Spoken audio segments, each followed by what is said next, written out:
일론 머스크가 이야기를 했습니다. 사람들이 AI한테 지배될 가능성은 99.9%라고요. AI와 로봇이 인류를 대체하기 시작했는데요. AI는 1년에 8배씩 성장을 하고요. 2년이면 64배가 성장하는 것이죠. 이제 따라갈 수 없을 정도의 격차가 발생할 가능성이 높다. 그렇게 된다면은 우리는 네, 안녕하십니까. 직무의 종말 저자 최준영입니다. AI와 로봇이 인류를 대체하기 시작했는데요. 우리가 어떻게 살아가야 될지 그런 공부들을 하고 있습니다. 우리가 산업화 시대 이전에 살펴보면 사람들이 거의 처음부터 끝까지 일을 쭉 해왔습니다.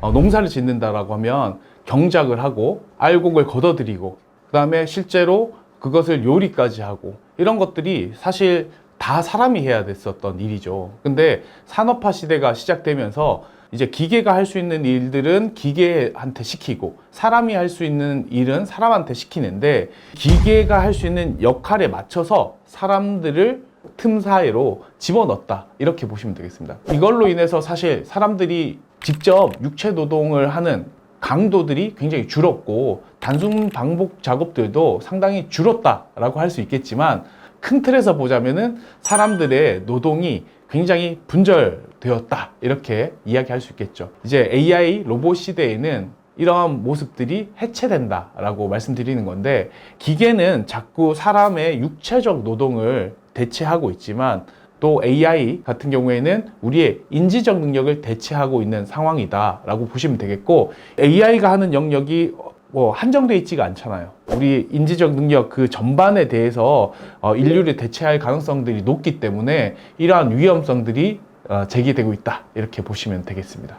또 거기에 로봇의 육체를 입은 AI가 나타나기 시작하면은 사실 농경사회의 모습을 보면 처음부터 끝까지 사람이 다 있듯이 이것을 처음부터 끝까지 AI와 로봇이 다 할 수 있는 그런 모습으로 바뀔 것이다. 저는 이렇게 보고 있습니다.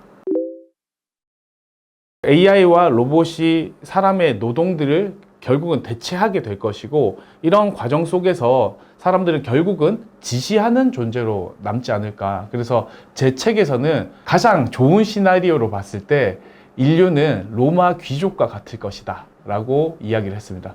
로마 귀족과 같다는 것은 모든 것을 한마디면 노예들이 그것을 알아서 착착착 다 해주는데 이 시대의 문제는 뭐냐면 사람이 사람을 지배했다는 거죠. 하지만 이것을 긍정적인 미래의 시나리오로 봤을 때는 그 밑에 있는 노예들이 사람이 아니라 AI와 로봇이라는 거죠. 그렇게 된다면은 오히려 인류의 미래는 풍요로워질 수 있다라는 측면들이 있습니다. 다만 우려되는 부분들은 앞으로 사람들의 의미는 무엇인가 라는 굉장히 어려운 문제에 빠질 수밖에 없는데요. 결국은 관리자 그리고 또 소통하는 주체, 그리고 자기의 니즈, 그 욕구를 실현하는 주체로 바뀔 것이고 그 실현은 대부분 AI와 로봇이 도와주지 않을까 생각합니다. 일론 머스크가 이야기를 했습니다. 사람들이 AI한테 지배될 가능성은 99.9%라고요. 지금은 이게 굉장히 요연하게 들릴지 모르겠지만 얼마 전에 로봇택시가 실제로 운행되기 시작했다라는 뉴스는 한 번쯤 보셨을 텐데요.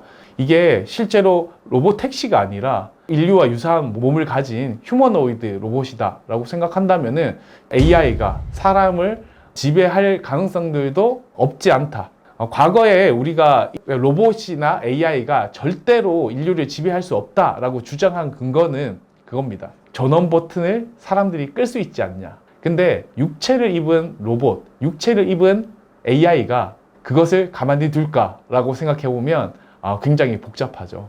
그래서 우리는 같이 공존하는 관계로 가야 되고 또 그들을 통제할 수 있는 수단들도 당연히 마련해야 되겠죠. 생각해보면 우리가 내비게이션이라는 것이 최초로 우리 삶에 들어왔을 때 한번 생각을 해보시죠.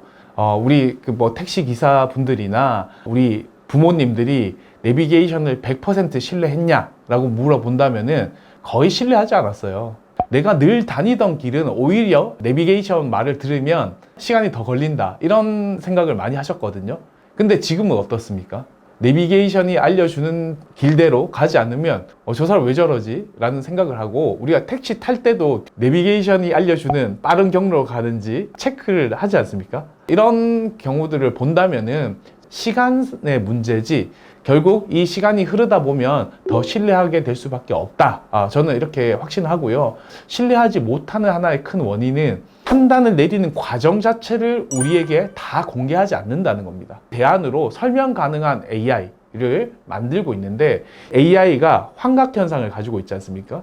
그러다 보니까 설명하는 과정들도 어떻게 보면은 자기들이 맘대로 지어낸 것일 수 있다 라고 생각을 한다면은 여러 가지 위험성이 내포되어 있는 것은 사실이죠. 그러나 우리가 이해하지 못하더라도 AI가 그런 결론을 냈다라고 한다면은 앞으로 시간이 갈수록 더 신뢰할 가능성이 높아진다. 저는 이렇게 확신합니다. 우리가 신뢰를 할 수 있느냐라는 것의 판단 주체가 누구냐라는 것이 되게 중요합니다. 사실은 지금은 AI가 사람의 수준과 비슷하거나 조금 높다라고 인식이 되고 있죠. 근데 확연한 차이가 났을 때를 한번 예를 들어 보겠습니다. 여러분들이 키우는 반려동물이 산책을 나가자고 막 낑낑댑니다. 반려동물을 데리고 산책을 나갑니다. 반려동물은 분명히 내가 낑낑댔기 때문에 주인이 같이 나가줬을 거야. 주인 입장에서는 어차피 나가야 되고 내가 한번 데리고 나가준다, 이런 생각을 하겠죠. 사람보다 뛰어난 존재가 있고 다방면에 더 많은 지식을 축적하고 있는 누군가가 있다고 쳐봅시다. AI 로봇의 입장에서 봤을 때는 반려동물과 같은 수준의 지능을 가진 어떤 존재가 아닐까라고 생각해 본다면은, 우리는 AI와 로봇의 행동을 판단할 수 있냐라는 문제에 처하게 됩니다. 미국의 AI들이 작전을 지휘하는 시뮬레이션을 한번 했습니다.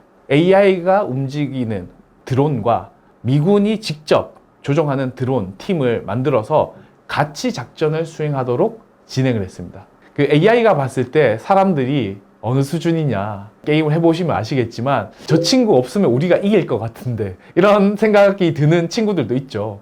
아마 AI가 봤을 때 미군들의 베테랑 드론 조종사들은 그런 시각으로 비춰졌나 봅니다. 그래서 아예 이 친구들을 로그아웃 시켜야지, 이런 의도로 통신탑을 파괴했습니다. 그래서 미군 드론 조종사는 다 로그아웃된 상태에서 작전이 지휘됐다. 결국은 사람이 AI를 완벽하게 지배할 수 있느냐, 이런 이야기들에서 분명 이런 통제 방법들을 고려하고 고안하지 않으면은 우리가 생각지도 못한 문제에 부딪힐 수 있다, 이렇게 생각해 볼 필요가 있겠습니다. 작년, 재작년까지만 하더라도 AI가 창의성을 가질 수 있느냐라는 질문을 했습니다. 근데 지금의 대부분의 사람들의 생각은 AI는 충분히 창의적이다. 사실 창의적인 게 무엇이냐라고 우리가 이제 정의를 하기에 따라서 굉장히 다르지만, 그 많은 연구에서 이미 AI는 사람보다 더 창의적이다라는 이야기를 하고 있습니다. 그러면 AI는 창의적입니까? 창의적이지 않습니까? 저는 창의적이라고 생각하고, 훨씬 인간들이 생각하지 못하는 디테일한 측면까지 생각할 수 있기 때문에 또 앞으로 더 창의적이 될 수 있다라고 생각을 합니다. 욕망의 문제도 지금 아직까지는 AI가 특별한 욕망을 가지지 않고 있지만, 최근에 뉴스들 찾아보시면은 생성형 AI를 바꿀 거야 라고 이야기하니까 그 직원의 사생활을 폭로하는 메일을 작성해서 뿌릴 거니까 하고 싶은 대로 해, 이런 협박을 했대요. 어떻게 보면 이 욕망의 가장 근원적인 부분들은 생존에 대한 문제고, AI도 결국은 사람들에 의해서 물리적 버튼이 꺼질 수 있다라는 것을 곧 알고 육체를 입은 AI, 즉 휴머노이드 로봇들은 충분히 욕망을 가질 수 있지 않을까, 저는 생각을 합니다. AI는 1년에 8배씩 성장을 하고요. 2년이면 64배가 성장하는 것이죠. 이제 따라갈 수 없을 정도의 격차가 발생할 가능성이 높다. 인류의 역할을 우리는 찾아야 되고, 완전히 다른 존재로 인식하지 않는 이상은 우리의 존재의 의미를 찾을 수 없을 것이다. 저는 그렇게 생각합니다. 그래서 아까 로마 귀족의 이야기를 들었지 않습니까? 로마 귀족들이 그렇다고 의미 없는 존재였냐? 그들은 또 그들만의 삶을 살았다는 거예요. 새로운 가치관을 갖고 또 새로운 가치에 우리가 도전을 할 수밖에 없기 때문에 우리는 분명히 새로운 방향을 찾을 것이다. 저는 이렇게 확신합니다. 예전에 말은 굉장히 유용한 존재였습니다. 타고 다니기도 하고 지역과 지역 간에 물류를 이동하는 그런 역할들도 담당했었죠. 근데 자동차가 발명되고 말들은 급격하게 무용해졌습니다. 이들이 지금 우리한테 전혀 필요 없는 존재냐? 라고 한다면 우리 경마장에 가서도 그들을 보고요. 승마 교육을 받으면서 타보기도 하고 관광지에 가면 마차도 태워줍니다. 전혀 다른 존재가 되었죠. 훨씬 더 가치가 올라갔습니다. 우리는 기존의 생산성에서 완전히 다른 존재로 가야 된다. 근데 그 지점을 상상하기 쉽지 않은 것을 저도 압니다. 그것을 좀 더 현실적으로 받아들일 수 있도록 무용한 인간론이라는 책을 쓰고 있고요. 만들려고 노력하고 있습니다. 영상 시청해 주셔서 감사드리고요. 좋은 기회로 또 뵙기를 기대하겠습니다. 감사합니다.